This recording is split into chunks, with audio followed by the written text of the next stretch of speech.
Vedanta philosophy explained, इसके अंतर्गत भारत में अगर आप देखें तो वेदांत दर्शन में 5 प्रकार के प्रमुख रूप से दर्शन विकसित हुए।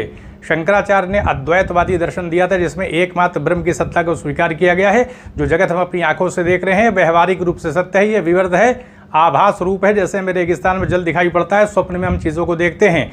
ऐसा क्यों है? ऐसा इसलिए है कि माया ब्रह्म की शक्ति है, इसी शक्ति के माध्यम से ब्रह्म के द्वारा इस संसार को प्रकट कर दिया जाता है। ये संसार तात्विक परिवर्तन नहीं है। तो इस प्रकार से हम देखें तो जो हम आत्मा शब्द का प्रयोग करते हैं तो अयम आत्मा ब्रह्म, आत्मा ही ब्रह्म है, आत्मा ब्रह्म से अलग नहीं है। जैसे सूर्य एक होता है, चंद्रमा एक ही रहता है, लेकिन उसका प्रतिबिंब अलग अलग तालाबों में अलग अलग रूप में दिखाई पड़ता है। उसी प्रकार से ब्रह्म की चेतना अलग अलग शरीरों में अभिव्यक्त हो जाती है, इसलिए आत्मा कह दिया जाता है, वरना था आत्मा ही ब्रह्म है। तो इस प्रकार से जगत व्यवहारिक हो जाता है, आत्मा ब्रह्म से अलग नहीं है, तो एकमात्र ब्रह्म की सत्ता रहती है। रामानुजाचार्य ने थोड़ा सा मतभेद व्यक्त किया है।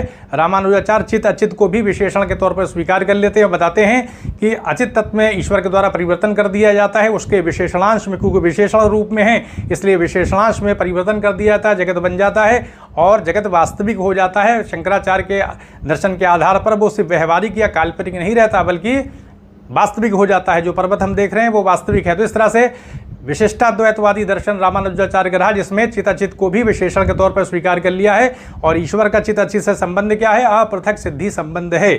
उसके बाद हम देखते हैं कि मध्वाचार्य अपना द्वैतवादी दर्शन देते हैं, जिसमें 5 प्रकार का भेद स्वीकार कर लेते हैं। ईश्वर का जीव से भेद, ईश्वर का जल पदार्थ से भेद, जीव का जीव से भेद हो जाता है, जीव का जल पदार्थ से भेद हो जाता है, जल पदार्थ का जल पदार्थ से भेद हो जाता है। 5 प्रकार के भेद स्वीकार करते हैं। ईश्वर को स्वतंत्र तत्व के तौर पर स्वीकार कर लेते हैं और चित और अचित को यानी जीव और जगत को परतंत्र तत्व के तौर पर स्वीकार कर लेते हैं। तो ये द्वैतवाद स्थापित हो जाता है, यानी स्वतंत्र तत्व के तौर पर ईश्वर, परतंत्र तत्व के तौर पर चित अचित जीव और जगत को स्वीकार कर लेते हैं। निम्बिकाचार्य द्वैतवादी दर्शन देते हैं, जिसके अंतर्गत जीव की भी सत्ता है और प्रकृति यानी जगत की भी सत्ता है और ईश्वर की भी सत्ता है। तो ये उनका द्वैतवादी दर्शन है। शुद्धाद्वैतवाद के अंतर्गत वल्लभाचार्य जो है बताते हैं कि ब्रह्म ही अपने को इस जगत के रूप में प्रकट कर लेता है और जो जीव की सत्ता है वो चिंगारी के तौर पर, जैसे चिंगारी अग्नि से अलग नहीं है वैसे ही जीव अग्नि की चिंगारी के तौर पर रहता है। तो इस प्रकार से शुद्ध रूप से देखा जाए, क्योंकि ब्रह्म ही जगत के तौर पर अपने को अभिव्यक्त कर लेता है, तो जगत ब्रह्म से अलग नहीं है।